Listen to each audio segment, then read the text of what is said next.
Hey guys, Pitmaster here. Okay, I put this post out and it said if someone was standing within hitting range from you, what 4 to 6 words could they say that would make it ethically, morally, and legally justified for you to punch them?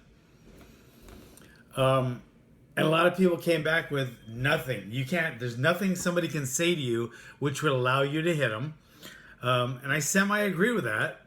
But, and then people wrote other things if they said something about my daughter or my kids or something. And there was a lot of visceral answers, a lot of emotional answers where they would hit someone. And you got to watch out for that because that's what's going to get you put in jail.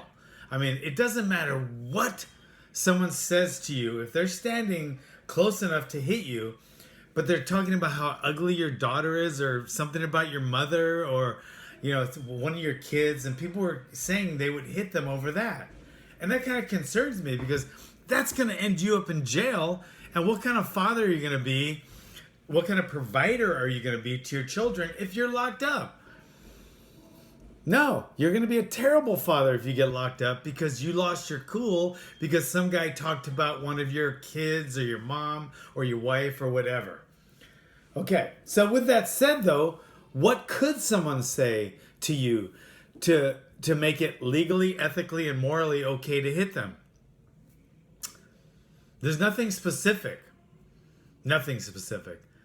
But if they're close enough to carry out a threat and they make a verbal threat to you, okay, so they have the intent, they have the ability, and now they've communicated it to you, you have the right to defend yourself, okay? If they were calling you from the phone, right, and they were miles away and they said, I'm going to kick your ass, you can't drive over there and beat them up, and then when the cops come and you say, well, it was self-defense. No, that's not self-defense. Driving to someone's house to beat them up is not self-defense at all. Okay? Not at all.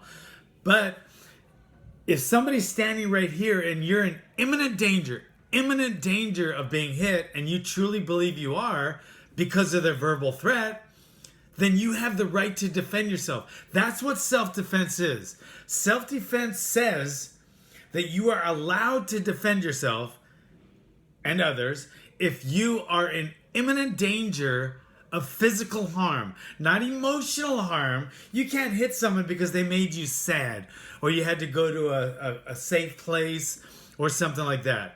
An insult will get you in prison if you hit someone over that. But if somebody makes a threat and you truly believe it, it can be verbal or nonverbal. They could pull their hand back. That's a nonverbal cue that they're about to attack you. Okay, so you have the right to defend yourself.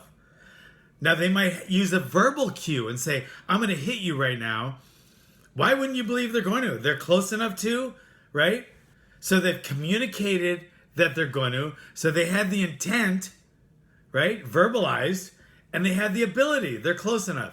You have the right to hit them then, or take them down, or defend yourself in any way you see fit.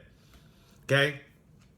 Now, with that said, if somebody called me and made a verbal threat, I'm going to kill you, on the phone, and they were in another town or another state or even down the street, I wouldn't ignore it. I wouldn't go over there and fight them because then I'd go to jail if I hurt them.